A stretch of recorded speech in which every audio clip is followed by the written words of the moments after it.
Question 12a part. In an examination, the probabilities of Charles scoring the highest marks in math, physics, and chemistry are these. Okay. Calculate the probability that he will get the highest mark in all three subjects. Okay. So all three subjects means he scores highest marks in math and physics and chemistry. So whenever we say and, we multiply the probabilities. So simply we have to multiply 0.9 multiplied by 0.75 multiplied by 0.8, which is equal to 0.54. Okay, second part. At least two subjects he gets highest marks in at least two subjects. That means three subjects are also part of it. Okay, what are others? He gets highest marks in maths and physics but does not get in chemistry. He gets maximum marks in maths and chemistry but not physics. Or thirdly, it will be physics and chemistry he gets the maximum marks but not math. These are the four possibilities. One is already taken care of and these are the two. We also multiply with the one which we don't want him to get the highest marks. So this is how we do it. So maths and physics. So we'll multiply what is its probability of getting highest marks in maths, 0.90. Then physics is 0.75. And we want him not to get highest marks in chemistry. So we will subtract 0.80 from 1 and we get 0.2. Or this will happen. Maximum in maths, maximum in chemistry, but not in physics. 1 minus 0.75. Or physics, he gets maximum marks. Chemistry, maximum marks. But in mathematics, he does not get the highest mark in the class. So these are the four cases. Just we will evaluate them separately and add, and that will be our answer. So I have calculated the three of them and we already knew 0.54. So the answer will be 0.54 plus 0.135 plus 0.18 plus 0.06, and answer is 0.915. That's the probability. 91.5% chances that he will get the highest marks in at least two subjects. Okay, let's go to B part of this one. A committee of 3 members is to be formed from a club consisting of 4 men and 5 women. Okay, there are 4 men and 5 women. To understand, you should always list and write things for you. Find the probability that the committee formed will consist of at least 1 man. Okay, so let's make a column. If man is 1, how many women will be there? 2, because total we want 3 members, right? If man is 2, how many women will be there? 1. And there are 3 men, so there will be no woman. So these are the 3 possibilities of at least 1 man being in the committee. So we'll interpret this into selections now. 1 man is to be selected from 4 men. So 4C1 and 2 women from 5 women. Or there will be 2 men selected from 4 and only 1 woman selected from 5 women. And there is possibility that all 3 are men, there is no woman, so there's no need to write. And if you want to write 5C0, which is 1, so it doesn't make any difference. Just add these 3 cases and you'll get your answer. So I have written there, and 40 plus 30 is 70, 70 plus 4 is 74 ways it can be done. Some of you may think, why didn't we use permutation? We did not use P, permutation, because the level of all 3 members is equal. They are not up or down from each other. So the first person selected or the third person selected, both of them will have same level. So it does not matter. The order does not matter. And that's why we use combination, not permutation. Now, the question was not about the arrangement, it was about the probability. So, probability that there will be at least one man in the committee will be 74 divided by total number of selections. There are how many people? 4 plus 5, 9 people. Out of those 9, we are selecting 3 committee members. So this is the total number of selections. So if we divide it, we get 0.587. That's the probability. In question 14, a body is at rest, is acted upon by two forces, P 50 newtons in bearing 30 degrees. Okay, so let's say this is the point and this is north. So 30 degree will be in this direction. Okay, this is P 50 Newton. Okay, and angle is 30 degree to the north. All right, and Q x newtons at 120 bearing. Same, we'll take north. So this will be 90 and 30 more, 120. Now that's the bearing 120, and this is x newtons. All right, express each force as a column vector. So let's find the components of 50 newtons. Because the angle is here, this component will become 50 cos 30 degrees, and here it will be 50 sine 30 degrees. So we take upwards as positive and we take right as positive. So the column notation for P will be first x, which is this one, horizontal, 50 sine 30, and y component will be 50 cos 30. Okay, if you want to evaluate, sine 30 is half, so it becomes 25, and cos 30 is square root 3 over 2, which becomes 25 square root 3. What about x? Its x component in this direction will be x cos 30 degrees because angle is here. Wherever is the angle, the component becomes cos. All right, and the downwards will be x sine 30 degrees. So the column notation for this one will be x cos 30, and here it will be x minus x sine 30.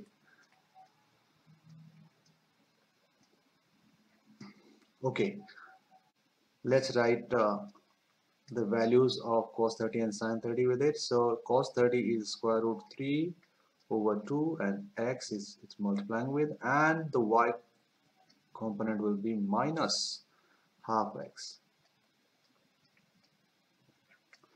That's it. This is the answer of part 1. Let's move on to part 2. The resultant force is 65 newtons. Calculate the value of x. To find the resultant, we can use two methods. The first one is a little harder. Let me just give a hint of that one. In that, what should you do? You should use add both the vectors to get the resultant. I'm writing this q, actually it had x, but I'm calling it q for the time being.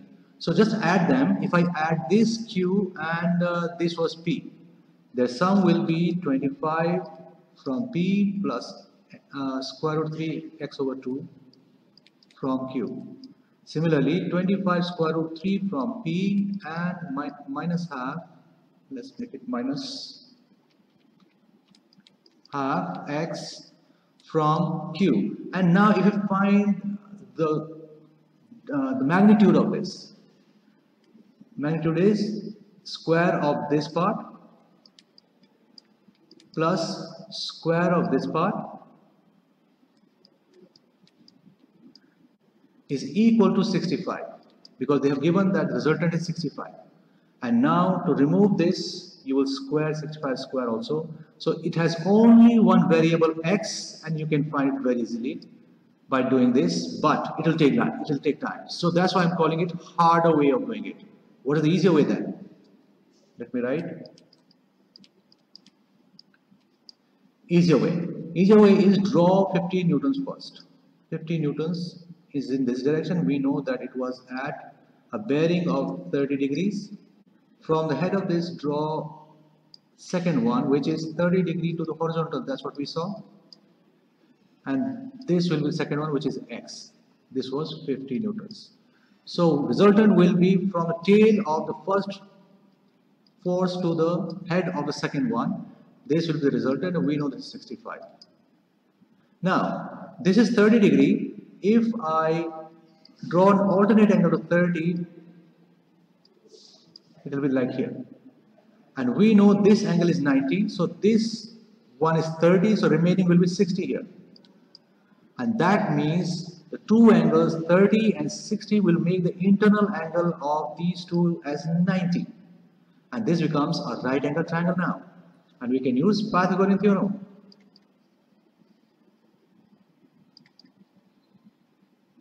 And what is that? 50, that is this side, plus x square equal to 65 square. So x square equal to 65 square minus 50 square, and square root both sides to find x. Force cannot be negative, so it gives us 41.5 Newton. And now we can use this 41.5 to find the next answer. What was that? Direction of the resultant. We want direction of the resultant. To find the direction of the resultant, we will give the answer in bearing again. We already know this is 30 degrees, this part. This is resultant. Somehow, if I get this angle as well, I will get the bearing from north, and that is the direction of the resultant. So, in this right angle triangle, can I use any sine, cos, or tan? Anyone? Let me use tan. Tan, and let's call this angle theta. Is opposite is x. X is now known to us, 41.5. And adjacent is 50. So theta becomes tan inverse 41.5 over 50, and using calculator we get 39.7 degrees. So this is 39.7. So this angle starting from north will be 30 plus 39.7.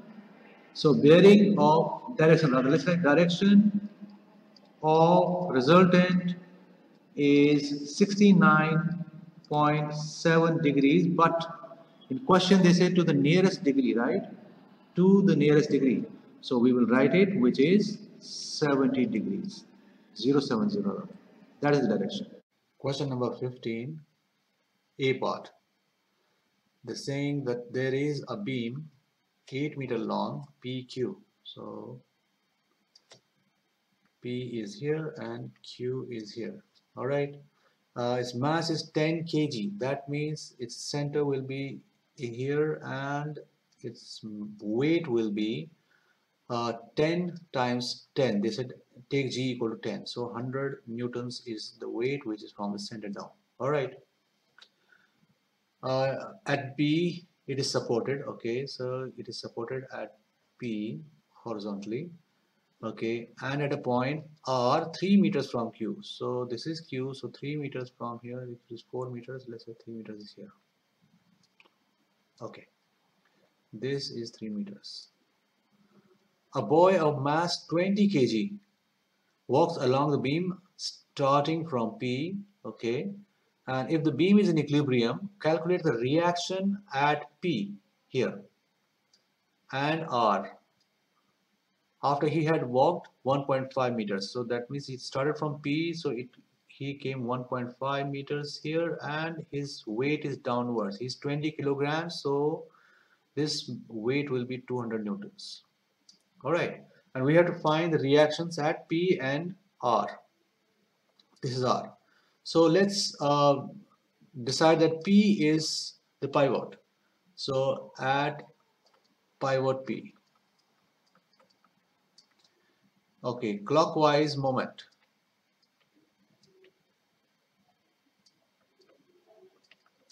Clockwise moment will be provided by this force downwards because this is the pivot, so it will go this way, so it is clockwise. Similarly, this is also clockwise. There are two clockwise forces which will create moment. So the first one is 1.5 meters from P, so 200 newtons times 1.5 plus second 100 Newton is at the center of the beam, which is 8 meter long, so it is 4 meters away from P. 100 newtons multiplied by 4 and anti-clockwise moment equal to, okay, this one, yeah, this R is the only one which will turn this anti-clockwise, and that is the reaction force at R. So it will be R times the distance will be this is 3, that means remaining is 1 meter till the center, and after that 4 meters more, so 4 plus 1 5 meters. And for equilibrium they said both the moments must be equal, so 200 1.5 plus 100 times 4 is 5 times R. This is 300, next is 400 equal to 5R. So 700 divided by 5 equal to R, which is 140 newtons upwards. Okay, now we can do the same thing at R and find the moment, the support reaction force at P, but there is an easier way. We have two forces downwards. This force, let me show you clearly. This force is downwards, which is 200 newtons, correct? This force is also downwards, which is 100 newtons. And there are two forces upwards. This is P and this one is at R. So P plus R will be equal to 200 plus 100 because they are in opposite direction and the system is in equilibrium. No moment this time. So 300 equal to, we just got R was 140, so P plus 140, and then P becomes 300 minus 140 equal to 160 newtons. So we got both the supports, how much reaction force is there in these two supports. Part B of the same question. An object P of mass 5 kg is suspended by the means of two light inextensible strings TP and QP. That means they're meeting at P. So let me try to draw it here. This is P and okay, this is 1 and this is 2. It is suspended by these two strings. This is T and this is Q. Alright, the strings TP and QP make angle of 60 degrees and 30 degrees with the downward vertical respectively. That means TP makes 60 degree. So downward vertical is this makes 60 degree and this one makes 30 degree. Though they look equal, but it's okay. For the sake of drawing, I'm drawing it. Okay. The magnitude of the tension in TP and QP are T1 and T2. So this is the tension here, which is T1, and in QP, T2. Alright. Illustrate the information in a diagram. Okay, done. This is the first part. Let's do second part. Calculate correct to the 1 decimal place the values of T1 and T2. Alright. Since this system is in equilibrium because it is hanging, just hanging. So we know that the weight of P is 50 newtons. 5 kg multiplied by 10 is 50 newton downwards. There are three forces which are in equilibrium. That means we can use Lami's theorem. Okay, so let me draw these little differently here. So 50 newton downwards. This is T2. and this is T1. Since this is 60 degrees, this angle is 60 degrees, this angle will also be 60 because it will be alternate angle, 60 degrees. Similarly, since this is 30 degrees, this will be 30 degrees alternate angle, and together they will be 90 degrees, and that means this angle is 90. Alright, can you find other angles too? Yes, we can. If I draw a line here, if this is 30, remaining will be 60 because total is 90. So this is 60 and then we have 90 here, so total is 150 on this side. And if I do the same thing here, this will be 30 degrees, so 30 plus 90, 120 is this angle. Done. Now it will be easy for us to apply Lami's theorem. So Lami's theorem, according to Lami's theorem, whatever is the force, let's say 50, divided by sine of the opposite angle which is made by the other two forces, T1 and T2. In this case it is 90 degree here. So sine 90 degrees equal to second force, T1 divided by the angle, sine of the angle opposite to it. So T1 is here, so 150 is opposite to it. Sine 150 equal to T2 over sine 120. And now we can find them one by one. Let me focus on these two first. So 50 over sine 90 is 1 equal to T1 sine 150 will be half, 0.5. And now we can cross multiply here and here. So that gives us T1 equal to 25 newtons. Similarly, I will use the other one, 50 over sine 90 equal to T2 over sine 120. Alright, so which will be 50 over 1 again equal to T2, and sine 120, if we use a calculator, it comes out to be square root 3 over 2. And they cross multiply again. So T2 times 1 will be T2, and 50 square root 3 over 2. 2 and 50 cancel out, becomes 25. So T2 will be 25 square root 3, which is 43.3 newtons.